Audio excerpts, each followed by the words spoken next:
Hey everyone, thanks for returning. This video, or this series of videos I'm going to do is over a game that I picked up at Gen Con, and I've been kind of going through it, you know, learning the rules and stuff. But this is something I want to kind of break down and do section by section. And so how I'm going to do this is, on the bottom of the screen here, you're going to see what we're covering in this video. And so the game that we're going to be taking a look at is, maybe some of you already guessed it, big box game right here. And I say big box because it's kind of wide, but it's heavy. It's heavy. So it's Folklore, the Affliction. And so we're going to take a look at this. So I am going to do a review at the end of all these videos as I go through the rules and the components and character building and yada yada yada. Okay, and so let's take this on the table and start this series.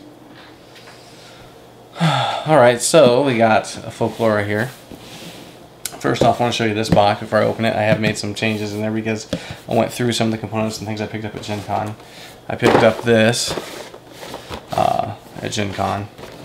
I'm kind of glad I did because it looks like it's going to be very hard to get. And then if you go to Greenbrier Games' website, you could pick up the Dark Tales expansion. I did not realize that the Dark Tales expansion was exclusive. Like once they run out, they're not going to be reprinting them. That's what I've seen on BGG and heard other places. So I did secure myself one. They're $95, but there is the promo card that gives you 5% off. I mean, it's just 5%. It's not a big deal, but it helps. And it's right here on the back of this. It says Gen Con. Hold on. Here it is. Gen Con Gateway. I'll put it up there so you can see it. That's the promo code. Gives you 5% off. Not a big deal, but you know, helps you. They have some other components for the game there. So I'll open this up for you. The component quality is really nice. These are almost like a rubbery type of plastic. And this comes with all the heroes from the Dark Tales and the base game, and it also comes with the Wraith miniature. Let you look at that. It's pretty cool. I may add some white to the hands and the face just so you can see it better. I don't think I'll do anything to the rest of it. Maybe add some smokiness down here when I paint it. But yeah, you guys can see that. Maybe I can zoom in a little bit. Let you guys take a better look at it that way.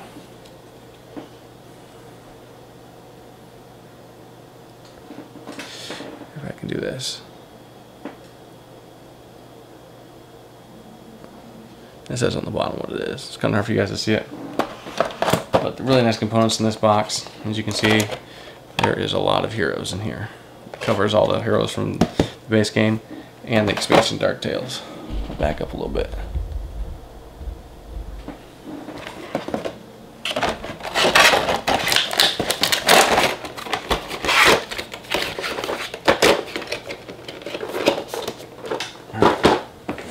Went ahead and picked up an organizer for all the tokens and stuff, the little chits. The dice, I mean, they're dice. Not bad. I mean, something you expect to pick up anywhere. Here's all the promo cards that I got from Gen Con. I don't know why they put so many in each promo door. I did get the promo door set, one of each. I should have got more than that if I was thinking of it, but I got plenty of them from other games I have. They have a lot of cool games, it looks like, that came out this year. But these tokens here indicate different parts of the story. A lot of the other ones will actually tell you, like this one says Otharian. If you look, it says Affliction. I'm going to zoom in just a little bit more. Okay.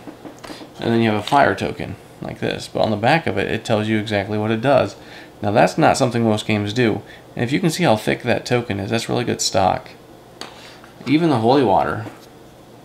Man, it's got really good artwork. It looks like a bottle of holy water. A little imperial cork on it. I haven't figured out yet what the 1, 2, 3, and 4 yet. I haven't got that far, but I will be finding that out soon. And again, it tells you what it does. And there's these attack symbols here. Defend, like you get bonuses. Bandages. Again, it tells you what it does. This one says bandages, recover 4 FIDA, which are life points. You have your little search tokens here. There's also these little other red X, little chits. On the back it says skirmish. So this will be used when you skirmish. And there's this. On the back it says targeting. So that's really nice. I mean, there's no question about what each token does. So like this one here says infected. And this one here says corrosive. Lose 1 Vita for 4 rounds. And I'm assuming this is the indicators. 1, 2, 3, 4. This is a boon. Receive an extra attack. So that's going to come in handy because you don't have to look at the book and figure out what the tokens mean. It says so around the back. They did a really good job with that. And so those are the tokens there. And this is the moon and day token. So moon, day, which comes in handy with the gameplay.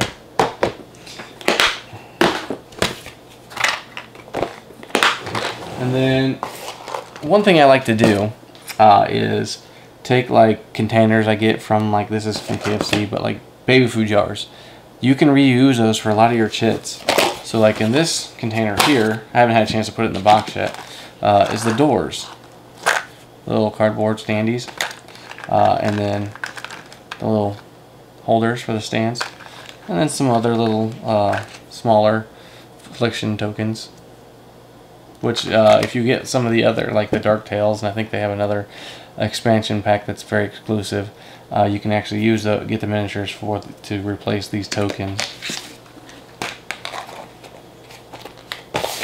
But you guys are waiting to look and see what's in this box. And so I've been going through the rules, and then there's a story journal. And so as I go through the game, I'm going to reveal some of the first story to show you guys how it's played. I'm not sure yet how far I'll go with the story, if I may complete it or not. I don't want to reveal too much, but at the same time I want you guys to understand how to play it. The rules are pretty simple. I mean, they're basic. I like the way that it's detailed, everything's set up how I'd want it to be set up in a rule book. I mean, it talks about the game overview, contents here on this page. It's got the components, what comes in it, game setup, something that I think is a necessity for games. Adding new characters, so like you can start with new characters or you can add characters into an existing story. And it tells you how to adjust them so that way they're not too weak. So that's an awesome component. It talks about all the different cards. So everything in the first portion of the book is telling you everything you need to know about setting up the game, what things are doing. Like this goes over character creation, which I'll go through with you, so you can understand how that works. And then you go to here, it says ready to play, and it tells you to go ahead and follow the first story. Excuse me. The first story is going to be a walkthrough through the game to help you learn how to play it. So I think that's really cool. And then it tells you how to use the story journal and everything. Talked about traveling and how that works. Okay, and the skirmishes, battle systems, whatnot. However, one of the best things I think about this book is that one cool thing is that they give you a page here of the campaign sheet and character sheet that you could print out, like copy and print off. But the back has an index. That is a necessity for any game that has a lot of rules. For instance, I started playing Sword and Sorcery. Rule book is just all over the place. Nothing is in line. It's not what you would expect. Trying to figure out how to play that game, there's a lot of rules to go over, and they're just all over the place. There's nothing. They're not set up in an order for you to read through them and figure out how the game is played. And there's no index. So playing it the first time was very tedious, but eventually I'm going to do a video for you guys on all those rules, how everything works, because there's just so much to go through. And then there is the story journal. I'm not going to open that yet. And then the hero cards and villain cards. I'll just say villains because there's different monsters and people. and Afflictions here. But like, I'll just kind of go over some of this. So like, pretty good stock. Really good artwork, shows you which miniature to use. And as we go through character creation, I'm gonna explain what this stuff is and how you use it. But then like Restless Spirit, Vicious Hound, Watchman, a Blood Priest, you know, Imp, and so forth.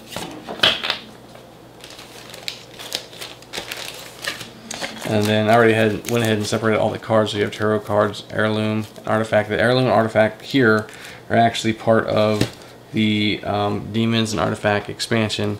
The one thing about this expansion is that it does not come with a storybook, which sucks. And it does not come with the Affliction card for the miniature they give with it, but it gives you a printout. Not bad, I guess. I mean, I would rather have the book than have to waste my own ink, which wasting my own ink is cheaper. It's just, it's not as nice. I'd have to find a binder to bind it together and stuff. So, but there's that miniature. And again, this almost feels like a rubber. I mean, it's a hard plastic, very, very good quality. A lot of detail here. This will be really nice to paint. Looking forward to painting that.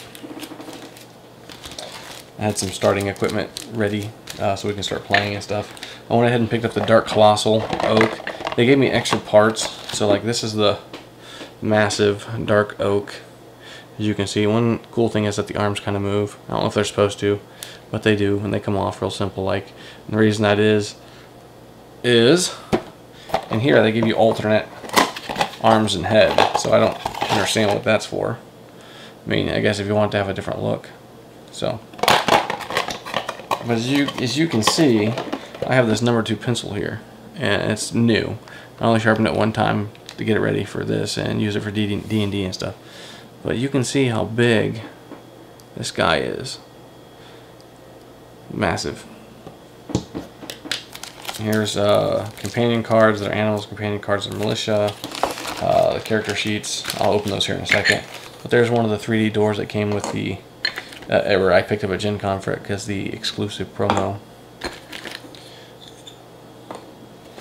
Ritual cards, other artifact cards, prayer cards, ability cards, and these are the power points, ghost points, and bottom foe tracker, which we will, as we get into the gameplay, I'll explain how those work and stuff. So, because before we actually play, I'll explain everything. And then I picked up some actual sheets, like the campaign sheet, if you can see, and then the character sheet. So when I actually go through the character creation, I'll turn off my extra light here so that way you can actually see what's on here. And then the road events, off-road events, items, a lot of items there. I went ahead and picked up the crafting and recipes card pack and the world events pack. This is actually really cool because this adds a lot of theming to the game, if I can open it. Okay. So like this one gives you a rules card here with it, so that's really neat. Okay, it says that basically how to use it is that when you start a story, you shuffle the deck, draw a top card, the effect goes into play, and then when you get to the next chapter, you do it again, and so forth. So like this one says, excuse me, visiting Charlatan. While in town, characters may purchase a prized elixir for 50 coins. Assume the form of a mighty brute for 4 turns, plus 3 damage, plus 10 might, negative 10 defense, plus 1 attack, consumable item. Limit 2 for the group. And that's something you can purchase when you're in town, when this item or this event is in play. And there's other things that happen. So like this one here says famine. It says characters mortal and nature characters receive -3 max vita, which are the max hit points that you're allowed.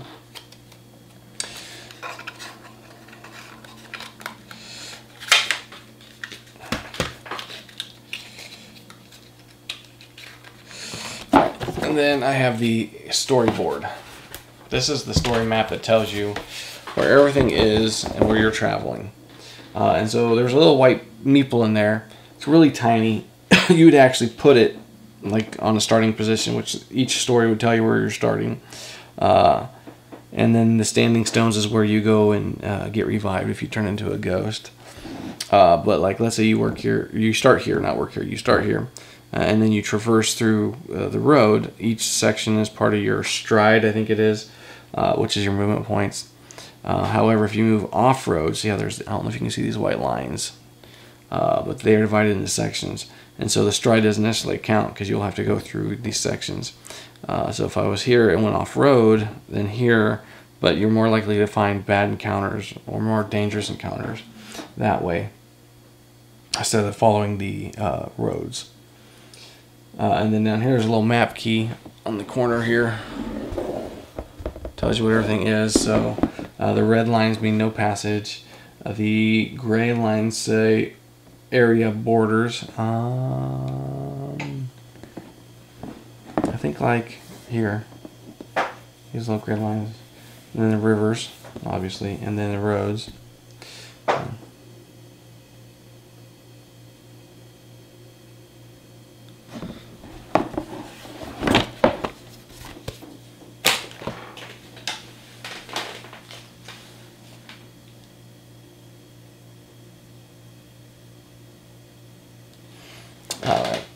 Alright, and then the map, the like actual map tiles for the, when you go into like little story mode, I have 2 sets because they gave me an extra set of thicker map sheets because the ones that actually came with the game, the retail version, was paper thin.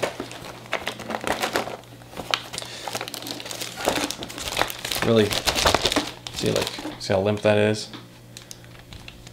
Okay, and then when I hold this one up, that tells you how thin they are. Alright, and then here are the miniatures, and it tells you where everything goes, which is kind of nice. Eventually I think somebody would figure it out. And then when you first open this box, a lot of the stuff that I got is extras. Like the bigger miniatures, the cards and stuff will come with it other than the heirloom and the artifact cards. And this tray will actually be on top, and there'll be a box underneath it. I went ahead and took everything out and threw that box away because there's no way I could put all my extras and stuff in this box with that box here. It had no purpose other than it held like the cards and the hero sheets and stuff. So this fits better at the bottom. Putting this on it and then the rule books and the map tiles, then adding all the extras on top. But again, thick plastic miniatures. Look how beautiful those are. These are going to be really fun to paint.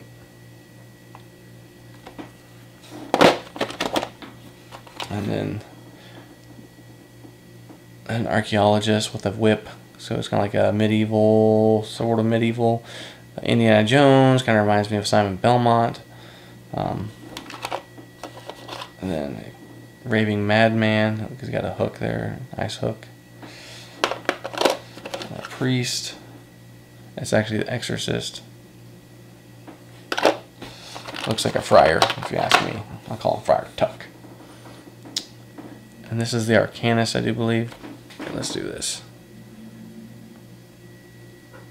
A lot of detail. Nice quality plastic. It feels like almost like a rubber. It's hard. It's durable. This is like the Witch Hunter.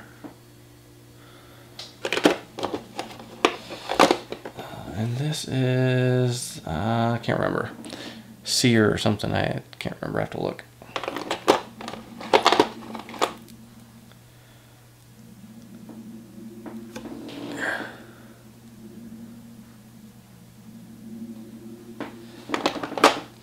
The werewolves don't look so great. I mean, definitely good quality, some detail there.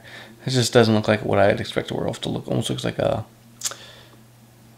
dog man, kind of, I guess. And here's the imps. They look like gargoyles. Really cool, though. And the skeleton warriors. Gonna be fun to paint. A lot of detail there. This is a Night Stalker.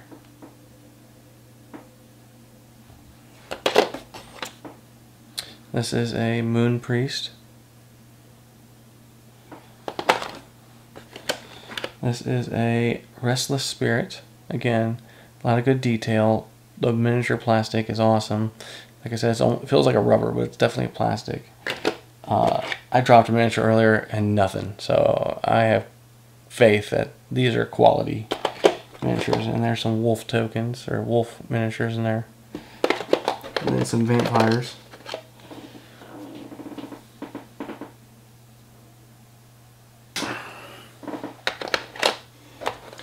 And this is Strega.